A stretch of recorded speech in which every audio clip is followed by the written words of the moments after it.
요즘 혹시 이런 생각 해보신 적 있으세요? 내 월급만 그대로. 다른 건 다 오른다. 네, 맞아요. 내 월급 빼고 다 오르는 것 같고 뉴스에서는 알쏭달쏭한 경제 용어들만 쏟아지죠? 금리가 어쩌고 환율이 어쩌고. 이런 것들이 도대체 우리 일상에 그리고 내 지갑에 어떤 영향을 미치는 걸까요? 사실 뉴스에 나오는 거시경제 지표들은 우리 삶, 특히 우리가 아끼고 불리고 싶은 소중한 돈, 바로 투자와 재테크에 엄청난 영향을 미칩니다. 딱딱한 숫자 노름이 아니라 우리 경제의 현재 상태와 미래 방향을 알려주는 아주 중요한 신호등 같은 거죠.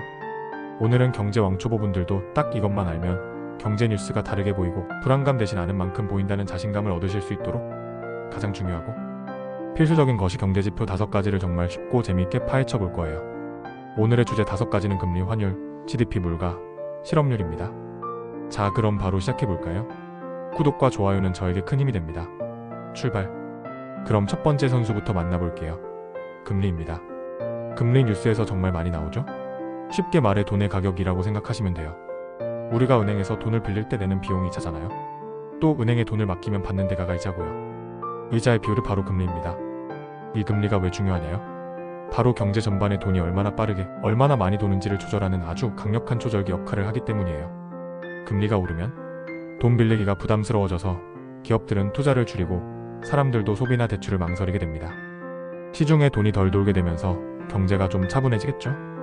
예금 이자는 늘어나니 저축하기는 좋아지고요. 금리가 내리면 반대로 돈 빌리기가 쉬워져서 기업은 투자를 늘리고 사람들은 집도 사고 차도 사면서 소비가 늘어납니다. 시중에 돈이 더 많이 돌면서 경제가 활기를 띠게 됩니다. 금리가 돈의 가격이자 경제의 속도 조절기라는 건 이해되셨죠? 두 번째 지표는 환율입니다. 환율은 뭐냐? 다른 나라 돈과 우리 돈의 교환 비율이에요. 예를 들어 1달러 1,300원이라는 건 미국 돈 1달러를 사려면 우리 돈 1,300원이 필요하다는 뜻이죠. 이건 결국 우리나라 돈의 대외 가치를 나타내는 지표입니다. 나라 간 돈의 가격인 셈이죠. 환율은 수출입, 해외여행, 해외 투자에 직접적인 영향을 미칩니다. 예를 들어 1달러에 1,200원 하던 환율이 1,300원으로 오르면 이걸 환율 상승 또는 원화 가치 하락이라고 해요. 미국 물건을 수입하려면 1달러짜리가 1,200원에서 1,300원으로 비싸지겠죠? 해외 직구나 해외여행 가기 부담스러워집니다. 하지만 우리나라 물건을 미국에 파는 수출 기업 입장에서는 1달러짜리를 팔면 1,200원 벌던 걸 1,300원 벌게 되니 훨씬 유리해집니다. 반대로 환율이 내리면 원화 가치 상승, 해외 직구나 해외여행은 싸져서 좋지만 수출 기업은 불리해지겠죠? 이렇게 환율은 우리나라가 다른 나라와 돈과 물건을 주고받을 때 아주 중요한 기준이 됩니다. 세 번째 지표는 바로 GDP 성장률입니다. GDP 뉴스에서 정말 많이 들어보셨죠? GDP는 한 나라 안에서 일정 기간 동안 생산된 모든 재화와 서비스의 총합이에요. 쉽게 말해 우리나라 경제가 1년 동안 얼마나 많은 물건과 서비스를 만들어냈는지 보여주는 경제 성적표 같은 거죠. 그리고 GDP 성장률은 이 성적표가 지난번보다 얼마나 올랐는지, 즉 경제가 얼마나 성장했는지를 보여줍니다. GDP 성장률이 높다는 건 경제 활동이 활발하고 일자리도 늘어나고 사람들이 돈도 더 잘 번다는 신호일 가능성이 커요. 경제 전반에 활력이 넘치는 거죠. GDP 성장률이 낮거나 마이너스라면 경제가 침체되어 있고 일자리도 줄고 기업 실적도 안 좋을 가능성이 있습니다. GDP 성장률은 우리 경제의 건강 상태를 알려주는 핵심 지표라고 할 수 있겠네요. 네 번째 지표, 우리 생활과 가장 밀접하게 연결된 물가입니다. 특히 소비자 물가지수 CPI를 많이 봐요.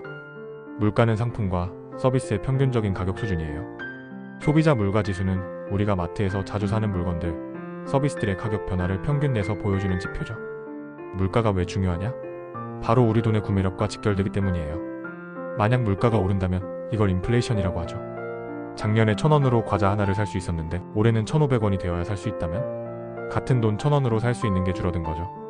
즉 돈의 가치가 떨어진 거예요. 마치 소리 없는 강도처럼 내 돈의 가치를 조금씩 훔쳐가는 것과 같습니다. 물가가 너무 빠르게 오르면 생활비 부담이 커지고 저축해둔 돈의 가치도 하락합니다.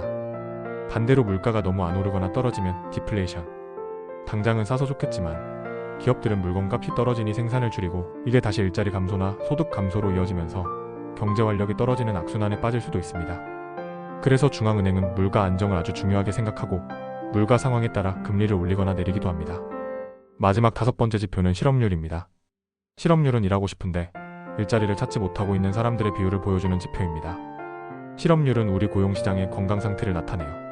실업률이 낮다는 건 그만큼 일할 사람들은 거의 다 일하고 있고 기업들이 사람을 많이 뽑는다는 뜻이니 경제가 활발하다는 신호일 가능성이 높습니다.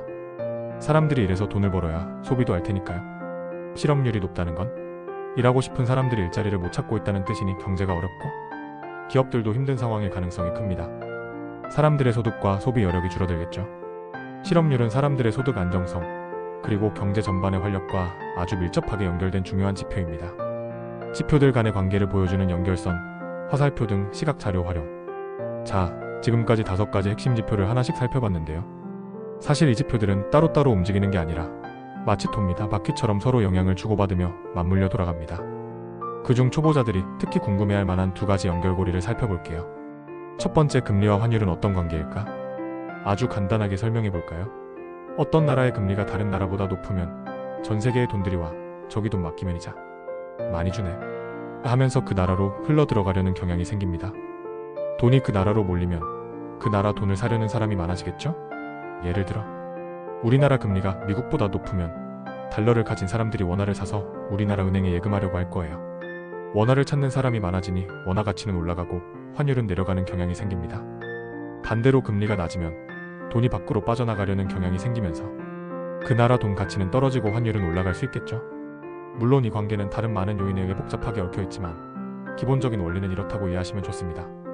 두 번째, 위기 상황에서 달러가 왜 안전자산이 될까? 평소에는 환율이 오르락내리락 하는데 글로벌 금융위기나 팬데믹 같은 큰 위기 상황이 터지면 신기하게도 달러 가치가 폭등하는 경우가 많습니다. 왜 그럴까요? 여기에는 여러 이유가 있지만 가장 큰 이유는 바로 전 세계에 엄청나게 퍼져 있는 달러빚 때문입니다. 전 세계 정부, 기업, 은행들이 달러로 돈을 빌려 쓴 경우가 정말 많아요. 그런데 위기가 터지면 아차, 돈 갚아야 하는데 앞으로 어떻게 될지 모르니 일단 안전한 달러를 확보해두자 하는 심리가 강해집니다. 그래서 위기 상황에는 너도 나도 달러를 확보하려고 달려드니까 달러 수요가 폭발적으로 늘어나고 당연히 달러 가치가 치솟게 되는 겁니다. 복잡한 기축통화 이론까지 알 필요는 없지만 위기 때 달러 수요가 확 늘어나는구나, 그래서 달러가 강세가 되는 경향이 있구나 정도로 이해하셔도 충분합니다. 실생활에 적용하는 모습, 이미지, 투자 관련 이미지 활용. 자, 지금까지 배운 거시경제지표 지식들, 이제 이걸 어떻게 써먹을 수 있을까요? 경제 초보 투자자들을 위한 아주 현실적인 팁 2가지를 알려드릴게요. 팁 1, 경제뉴스 꾸준히 읽기. 아니, 방금 뉴스 알쏭달쏭하다면서요. 네, 맞아요. 하지만 오늘 5가지 지표를 배우셨으니 이제 뉴스를 봐도 조금 다르게 보일 거예요. 왜 경제 뉴스를 읽어야 하냐요? 바로 세상이 돌아가는 흐름을 이해하고 지표 변화의 의미를 파악하기 위해서입니다. 금리가 왜 올랐는지, 물가는 왜 자꾸 오르는지, 그 이유를 알면 앞으로 경제가 어떻게 될지, 내 자산에는 어떤 영향을 미칠지 예측하는 데 도움이 되겠죠? 어떻게 읽을까요? 처음부터 모든 뉴스를 다 파고들 필요는 없어요. 나에게 맞는 경제 유튜브, 뉴스 채널, 앱 등을 하나 정해서 꾸준히 보세요. 헤드라인만 보지 말고 기사를 짧게라도 읽으면서 아, 금리가 올라서? 부동산 시장에 이런 영향이 있구나, 환율이 올라서 해외 펀드 수익률이 이렇게 됐구나 하고 연결해보세요. 특히 오늘 배운 5가지 지표 관련 기사가 나오면 좀 더 주목해보세요. 매일 모든 걸 알 수는 없지만 꾸준히 관심을 가지면 분명 보이는 것이 달라질 겁니다. TV 소액으로 직접 투자 경험하기. 사실 경제 공부는 이론만으로는 부족해요. 직접 내 돈을 투자해봐야 지표 변화가 자산 가격에 어떻게 영향을 미치는지 가장 생생하게 느낄 수 있습니다. 아, 투자 무서운데요? 네, 처음부터 큰 돈으로 위험하게 할 필요 전혀 없습니다. 아주 소액부터 시작해보세요. 커피 한두 잔 값으로도 투자할 수 있는 방법이 많아요. 개별 주식보다는 다양한 자산의 분산, 투자되는 ETF 같은 상품으로 시작하는 것이 초보에게는 훨씬 부담이 적고 안정적입니다. 경제 뉴스를 보면서 오늘 물가지수가 발표됐네? 그래서 주식시장이 이렇게 움직였구나, 미국 금리가 올랐더니 환율이 이렇게 바뀌었네 하고 직접 투자한 자산과 연결해보세요. 경험만큼 좋은 스승은 없습니다. 가장 중요한 건 2가지 팁 모두 관심을 가지고 꾸준히 연결해보려는 노력이라는 점 잊지 마세요. 자, 오늘 우리는 경제 초보자들이 꼭 알아야 할 필수것이 경제지표 5가지, 바로 금리, 환율, GDP 성장률, 물가 CPI, 실업률에 대해 아주 쉽고 재밌게 알아봤습니다. 처음에는 복잡해 보이지만 결국 이 지표들은 우리 경제가 어떻게 돌아가고 있는지, 그리고 우리 삶과 투자에 어떤 영향을 미치는지 알려주는 나침반과 같은 존재입니다. 거시경제는 미래를 100% 정확하게 예측하는 영역이 아니라 변화하는 상황에 현명하게 대응하는 영역입니다. 그리고 오늘 배운 지표들은 우리가 더 나은 대응을 할 수 있도록 도와주는 아주 중요한 지도 역할을 해줄 거예요. 처음부터 모든 것을 다 알 필요는 전혀 없습니다. 오늘 배운 5가지 지표부터 차근차근 관심을 가지고 뉴스도 찾아보고 소액으로 경험도 해보세요. 경제 공부는 마라톤과 같습니다. 꾸준히 포기하지 않고 관심을 가지면 분명 경제, 독립과 현명한 투자의 길에 한 걸음 더 나아갈 수 있을 거예요. 여러분은 충분히 할 수 있습니다. 오늘 영상이 여러분의 경제 지식 확장에 조금이나마 도움이 되셨다면 좋아요와 구독, 그리고 알림 설정까지 부탁드려요. 궁금한 점이 있다면 댓글로 남겨주시고요. 저는 다음 영상에서 더 유익하고 재미있는 내용으로 찾아오겠습니다.